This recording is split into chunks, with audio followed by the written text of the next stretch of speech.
Gims, moi, il m'a fait beaucoup rire parce qu'aux répétitions, il était hilarant, il faisait déjà beaucoup de vannes. Et je me doutais qu'il allait faire un truc comme ça. Oh, est-ce que tu l'aimes?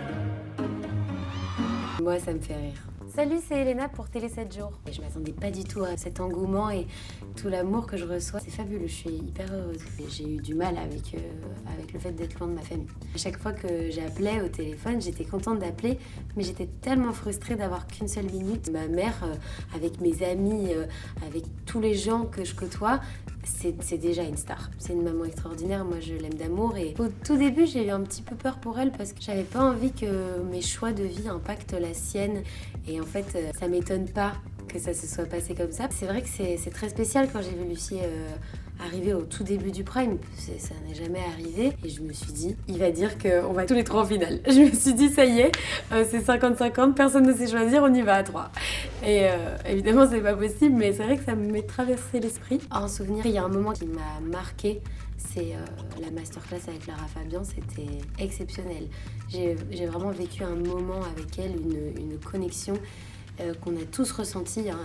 Elle a quelque chose de particulier, elle a une aura. Je pense que les pires souvenirs, ce sont les départs.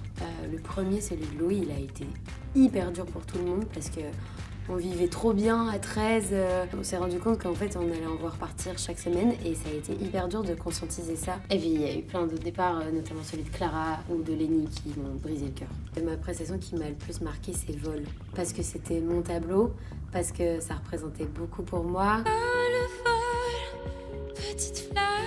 C'est le tableau que j'oublierai jamais. Et en plus, quand je suis sortie à quel point il avait touché les gens, ça m'a vraiment émue. Vocalement, c'était pas dingue. Mais le fait que ce soit mon idée, que tout vienne de moi, j'en suis très très fière. J'aurais adoré partager la scène avec Angèle. C'est une de mes artistes préférées que j'écoute le plus et j'aurais adoré partager la scène avec elle.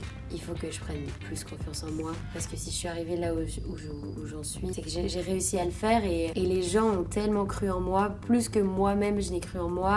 J'ai un petit coup de cœur pour Cécile parce que j'ai vécu des moments très forts et hyper intenses avec elle. Chaque cours que j'ai fait avec elle, ça a été un déclic. Mes projets pour la suite, moi j'ai envie d'écrire. J'ai jamais eu le courage de le faire, j'ai jamais essayé, je me suis jamais dit j'en étais peut-être capable. Prendre ce qu'il y a à prendre, les bonnes opportunités, de bien réfléchir, de faire les bons choix. Pour moi, les deux méritent de gagner. Les deux pour moi ont coché toutes les cases de ce qu'est un gagnant à la Starac. Moi je trouve qu'on a fait le tour.